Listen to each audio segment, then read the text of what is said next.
Hi, Cody here again with AudioToots.com. I thought I'd make a video on drum processing for like dubstep and those kind of electro sort of heavy drum genres. This is less of a quick tip and more of just to sort of see the process I go through to make my drum sound less basic kind of thing, like more like punchy and sort of clearer in the mix, I guess. So I've just got a new Ableton Live session here. I'm just going to add some audio tracks to put different samples on. I'm going to be using two sample packs. One is free and the other one is, I think, £70, which is about, I think, 90 USD dollars. And it's deadmau5's sample pack, so a lot of good sounds in that. I'd recommend you get this. It's pretty damn awesome. Okay, and the other pack is the free packs from Boy in a Band. Dave has a lot of really great samples that he's just put up on his blog for free. I'll give you a link in the description thing. Alright, so we'll start with a kick from the Xfer set. Find a nice kick.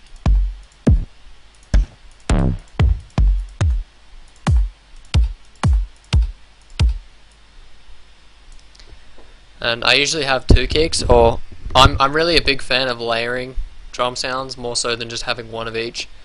So having, for the kicks at least, having a high kick, like a clicky sort of high-end kick, and then a subby kind of low bass kick is it sounds a lot better, at least to me, as opposed to having like a really slow transient kick that's just sort of mangled sound over a long time. So you want to have like a really sharp, like clicky sort of high end, and then like a longer sub bass, go straight into the sub bass, sine wave kind of sound.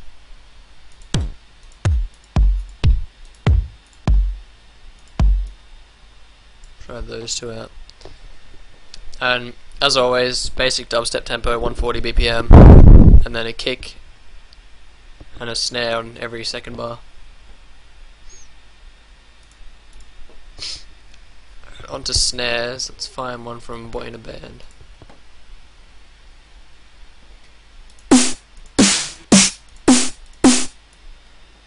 Again, I'm a huge fan of layering snares, so you might find me using 3 to 4 samples at once, all sort of mixed together to give just a huge sound.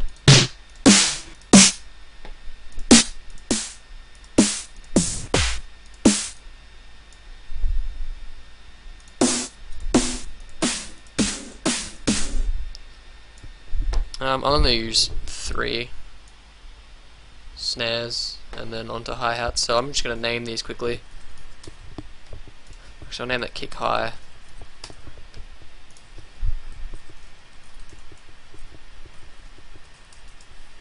Oops.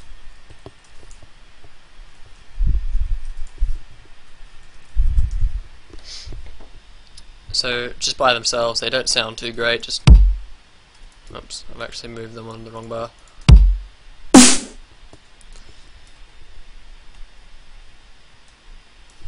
Loop that. Alright, so kind of basic kick snare, you know, the usual deal. So we're going to name this hats, and I'm actually going to duplicate this a few times just so I've got a little bit more samples. I'm pretty sure Boy in a Band comes with hats, I'm just not sure if I have them. If not, there's lots of other free sample packs. There's drumsamples.org, they have lots. I'll just use Xfer, because why not? Use some real sounding hats.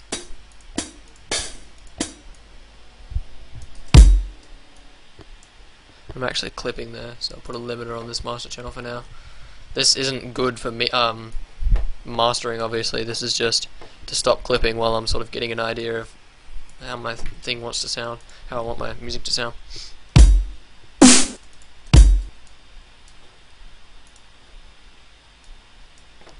So you can see on this first hat that there's sort of a quarter of a bar delay. So just go ahead and delete that, and you don't really need the end of it either. If it's sort of extended out like that, you might have just really quiet but high frequencies in your sound, and they also might use a little bit more CPU, so you don't really need that. You can just delete it. Even though I'm pretty sure Ableton doesn't delete it, it just hides it, because you can just drag it back out. Oh well.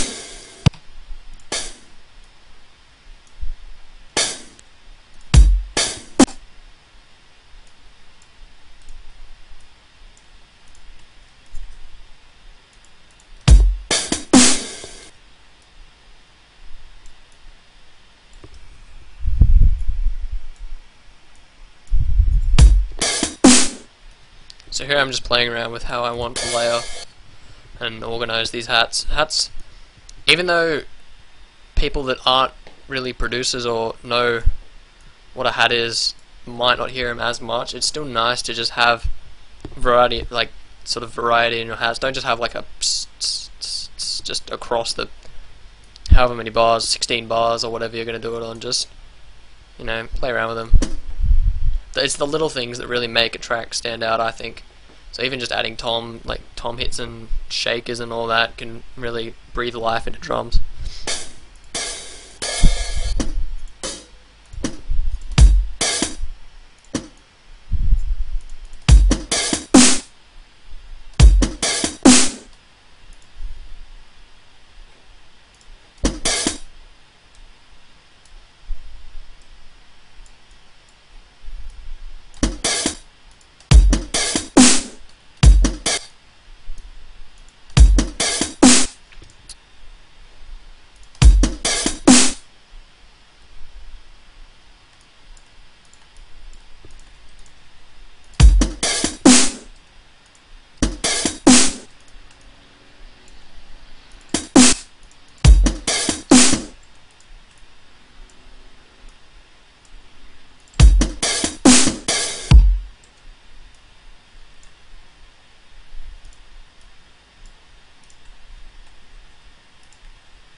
So what does that sound like now?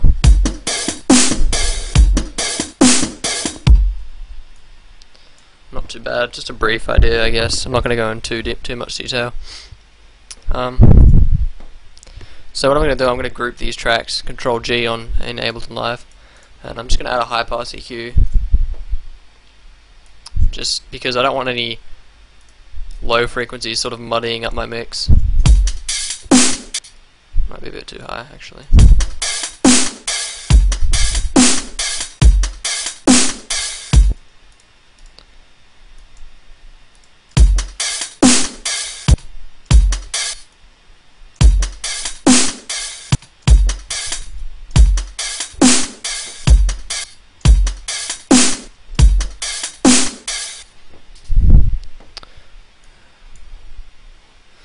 I probably won't use headroom just for this. So I'm going to call this group hats and close that off now. Okay, now we're going to start mixing the kicks and the snares. I'm just going to mute my hats. It doesn't matter what order you can start with kicks, you know, mixing your kicks and then build your snares onto that and then add hats, but I don't know, I just find hats probably the easiest to mix. So, you know, I just get that out of the way and then I can start focusing on other things. So I'm just going to solo the high kick. I'm just going to loop that, actually.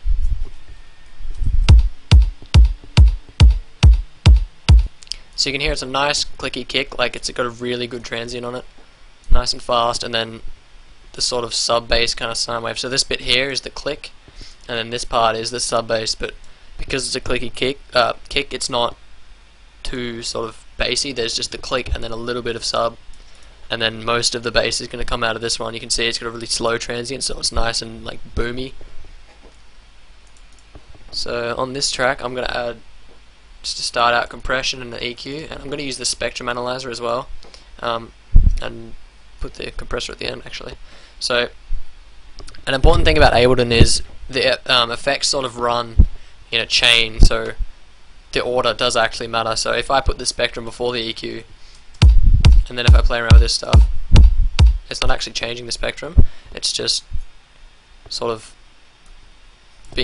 taking up CPU basically. So if you drag it in front of the EQ, it actually, you see it moving the high end when I move the EQ. So for a clicky kick, usually don't want too much sub, so I'm going to low pass this really far down, just so I don't take out any of the beef to it. And for dubstep, you know, dubstep has a really sort of rough sound that kind of it's sort of, a lot of engineers don't like it because of the sound, but I guess if people love it, then to do what everyone else is doing. So I'm going to boost the low end just where that first sort of transient hits, and then I'm going to cut out the mids a little bit, lower the Q on this, and then boost the high end. Actually, that's probably not a good one to use. Use this one.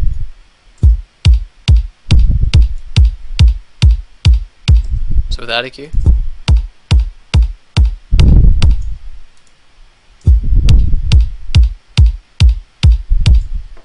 And the reason it sounds subby is because I actually have my cursor there, sorry about that. There's not too much difference, I've just taken out some of this middle frequency really to just sort of clean up the mix. If I'm going to add sort of like a bass later on or a snare, then you want this kind of area to be clearer, and the low end and high end are really what makes up this kick anyway. So, and then for the compressor, to make it punch, compressors, I found, at least in my opinion, compressors are one of the harder things to learn. The sound is really subtle, so until you sort of use it heaps and heaps and heaps, you won't really get what it's doing. But in this case, what I'm trying to do is make the kick more punchy, so sort of louder, but keep the dynamics of it, don't just squash it all together. So to do that, you need a really slow attack, so 250 ms, anywhere between 200 and 300, and a slow release as well. So this means the compressor is actually taking a while before it squishes in the dynamics of it. And then we'll drag the ratio down, so 1.5 is the same as 3 to 1 in Ableton Live. So we're going to play this,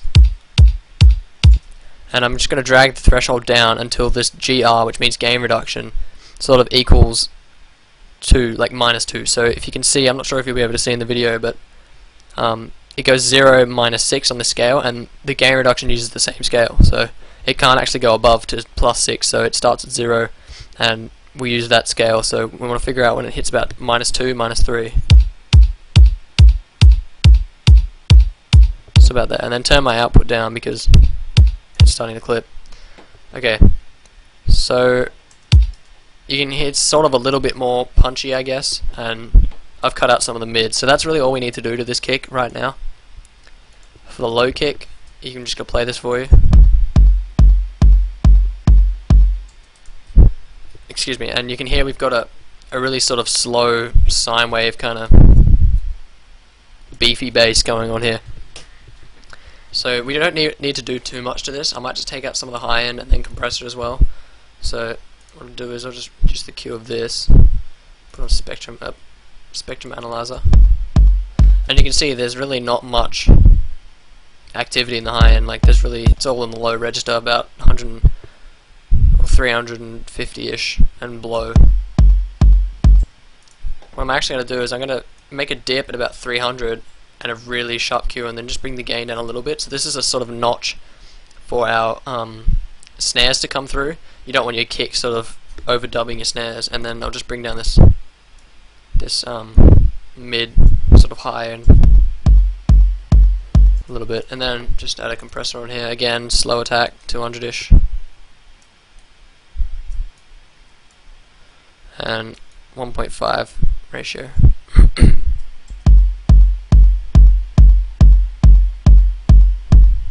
And compress until it's sort of -2, -3 dB. Alright, onto snares. Snares are that in dubstep at least, the snare is usually this just massive sound. So I'm gonna loop this part now.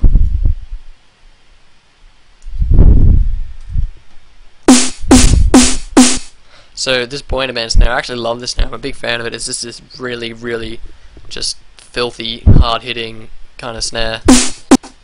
And we're not going to do too much, but EQing is really the main thing here. So I'm going to drag your second EQ band, if you're enabled and live, down to about 300.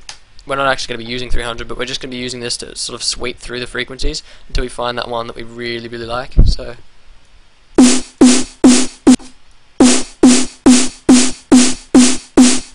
I think about there, 170 to 200. Then I'm going to low pass the first band and lower the Q of the third, and then bring this down. So you can see it's clipping. We're going to end up fixing that in a second with some compression. I'll also add some reverb later on, not just yet, but reverb sort of gives it that extra sort of power behind it, and sort of gives it a wider image, I guess. Not really, but it kind of gives it more space in the mix, I suppose. So again, slow attack, slow release, because we want to make it really punchy. If you want to just cut the sound out, cut all the dynamics out, you use a really low release. But in this case, we'll have it about 250-ish. And drag the threshold down.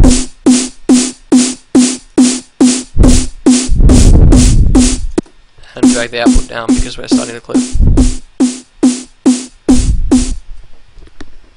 Alright, now on to the next snare. What I'm going to do is I'm just going to copy these settings over and mute the compressor.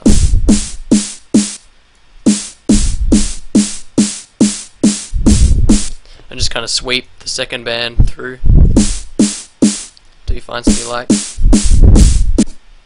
And again, compress.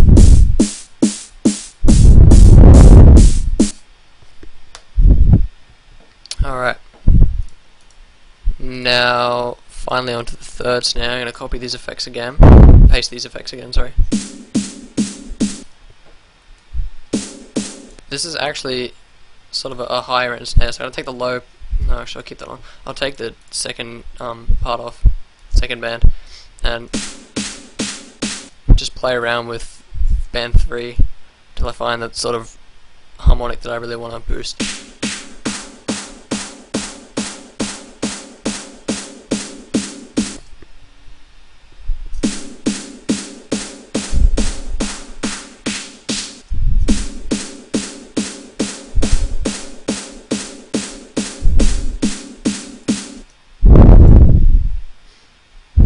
Actually turned out to be the same. That's kind of weird. Oh well.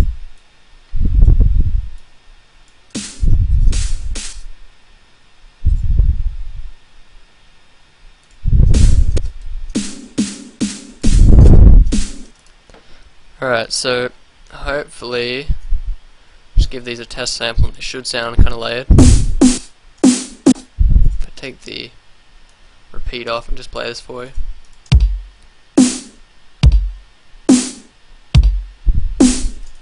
So you can hear it's already just sort of a little bit bigger. We'll turn the hats on as well.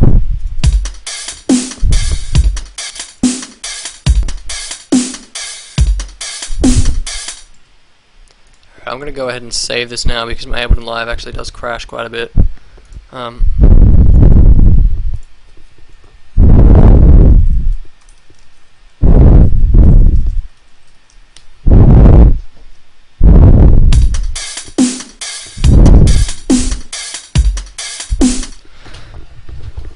Now, I'm actually going to group the snares together and the kicks together just so I can sort of hide these tracks so I've got a little bit more room. I'm going to also add a crash at some point. Actually, I'll do that now. I'll add a crash in the audio track, call it crash, and I'll find a good sample. Check Boyna band. I'll try and use as many free samples as I can.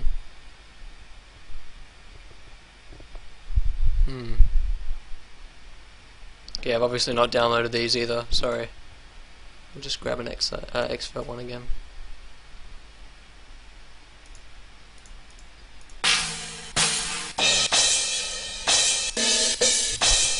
Here's a nice high crash.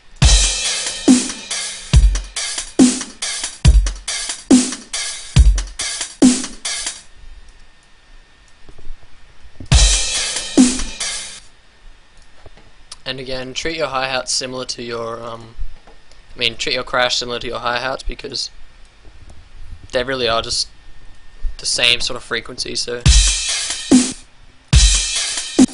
and again, with these high frequencies, you don't need them up to the same sort of volume as your other drums, because they can be heard through the mix, like regardless of the volume, to an extent. Like you can have them at -10 and still hear them as long as you're listening for them. Let's put that at -4.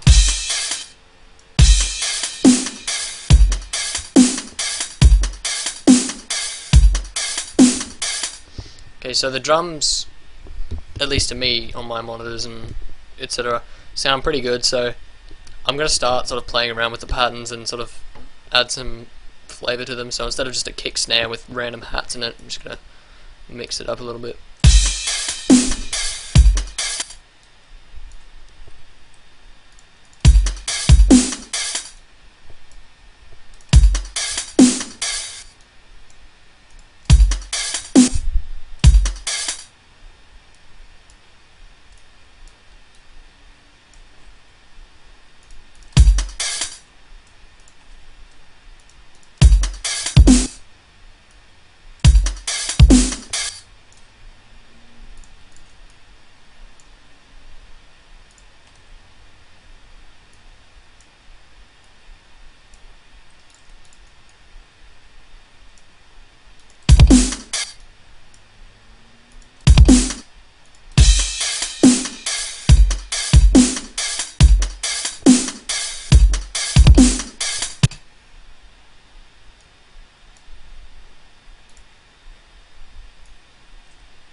So, actually, undo that.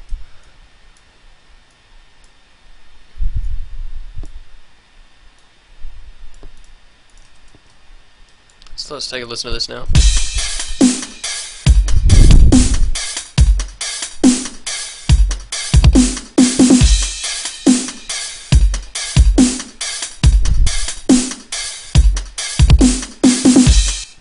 Much cooler. So you can, play around with a lot of these sort of patterns. Another one is sort of kick snare, kick snare, kick snare, kick snare, snare. So it's a little bit simpler, but changing patterns a little bit can really make like a huge difference in the sound. It all depends on what you're going for, really. So aside from that, I'll add some reverb on these snares. I'll do it on the group, because just to save time, so I don't have to do it 3 times. Ooh, what did I just do? Oops, I deleted my kicks. My bad. Okay.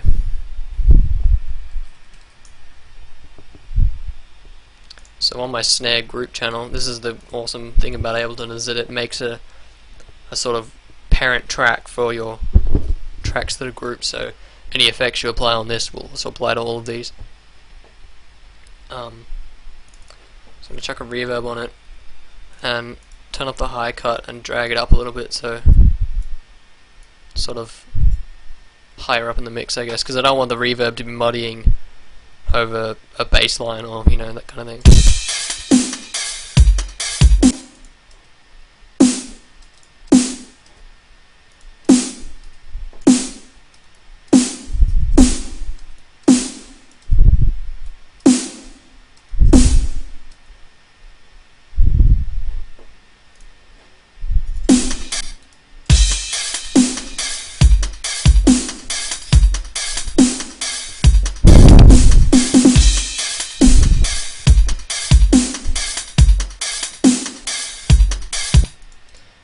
cats are actually kind of loud, so I'm going to turn them down a little bit.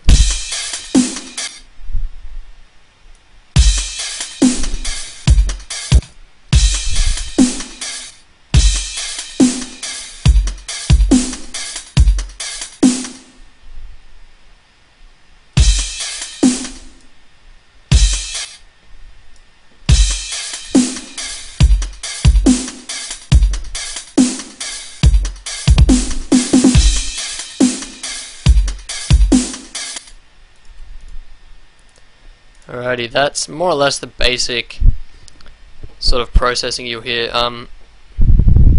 You can also add transients and gates. Gates are, if you've got a kick or a snare, for example, that you love the clicky part of it. For example, if you're using like a high-end kick, but you absolutely hate the tail of it, you can use a gator to sort of simulate a way to sort of just reduce the sound, output of the tail, so that it's not so overbearing. So you'll still hear the clicky bit, but you won't hear the really long end to it, basically.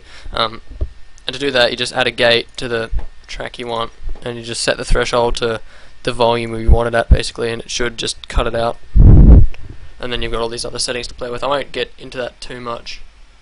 I'm sure there's plenty of tutorials out there for that. Just trying to think if there's anything I missed. You can add, you know, distortion and that kind of thing to snares as well.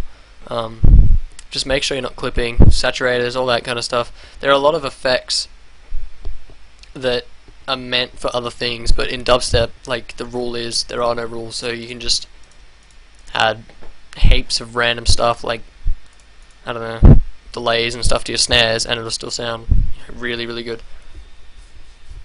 So yeah, alright, that's the basic process behind it. I might do it in a more in-depth from this, you know, adding filters and that kind of thing, and building up to a certain point, or doing drums for a drop, or that kind of thing, if you guys like this video. So yeah, I hope you've enjoyed it, and hope you find it useful again. Thanks, guys.